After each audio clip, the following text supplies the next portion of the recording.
In today's episode, we'll be answering the question, does a garage conversion devalue your house?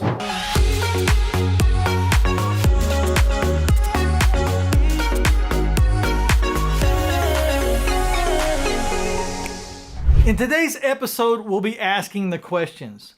When is it advantageous to do a garage conversion? What is the number one factor to consider when you're contemplating doing a garage conversion? And then we're going to talk about what is the biggest asset within a garage conversion. And then last but not least, what are the technical issues you'll want to be sure and watch for? All right, all that coming up right now.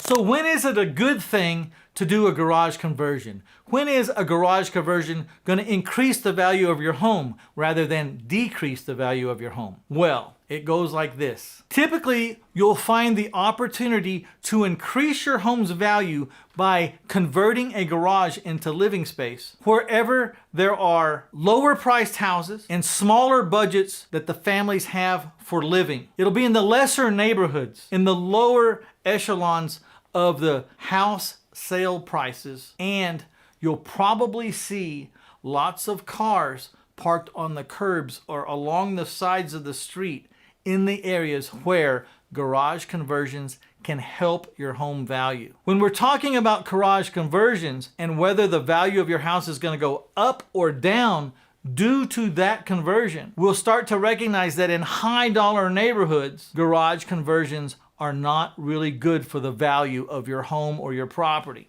In some cases, the HOAs won't even allow garage conversions. You want to make sure before you even contemplate a garage conversion that you make sure that it's allowed by the neighborhood, by the HOA, by the subdivision rules, by the county, and by the city.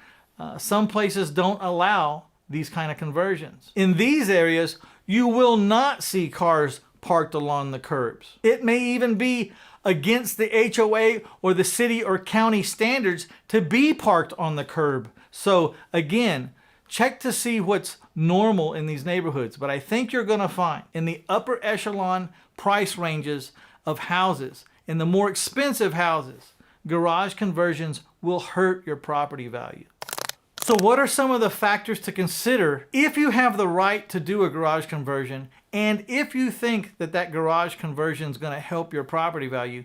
What are some of the considerations that you need to take to heed? I believe the number one consideration should always be by the numbers. How much does it cost to do the conversion versus how much will it increase your property's value? You know, if it costs $75 square foot to do the garage conversion, and it'll make your house or that area of the house worth $200 a square foot, then it's a pretty easy yes, let's do the garage conversion, because economically it makes perfect sense, and it's even smart to do it because again, it's costing you $75 a square foot to do the conversion, and it's making that same square footage worth $200,000 a square foot when you go to sell the property. Now, if those numbers were reversed and it costs $200 to do the conversion and it only increases your property's value for that area of square foot to 75, then of course you don't want to do it because it doesn't make sense. And why would you do it? So let's talk about some of the technical issues you'll want to be aware of if you're going to go forward with a garage conversion. The first thing you want to be aware of, and we mentioned previously, is it even allowed in the neighborhood by the HOA, by the county, by the city? Are the powers that be allowing a garage conversion to even be a consideration? That's number one. Number two, you're going to have to look at the infrastructure of your house and the bones of your house and the attic space of your house and contemplate where are you going to put the ductwork for this new garage conversion. This can only be counted as an addition or improvement to the house if the area is heated and cooled. If it's not heated or cooled, then you won't get much credit for it from the appraisers. Even if there's ample space for the ductwork, you can't just add ductwork to an existing system and expect it to function correctly. You may have to upgrade the entire system, inside and outside, to handle the extra square footage. It depends a lot on how much square footage it is, but if it's relatively any kind of square foot, you may have to change the tonnage of your current system inside and outside.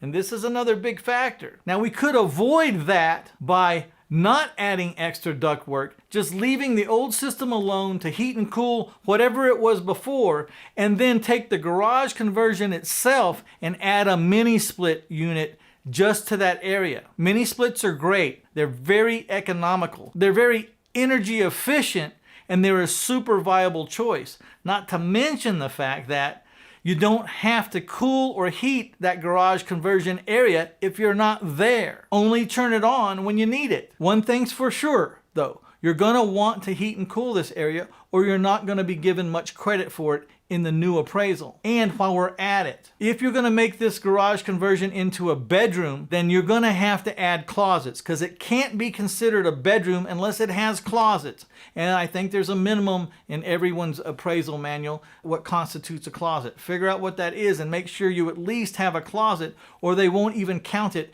as the fourth bedroom if that's what you're intending. Now, the third thing you want to consider is adding this garage conversion into the heating and cooled area of this house going to affect the ability of your electrical system? In other words, does your current electrical system for the entire house, does it have enough room or capacity to add more plugs, to add more heating and AC tug? Because the last thing you want to do is get into this garage conversion all the way with the permits and everything you got to do and have everything ordered and be going along, only to find out your current electrical setup can't handle it. Now you got to rewire the whole house.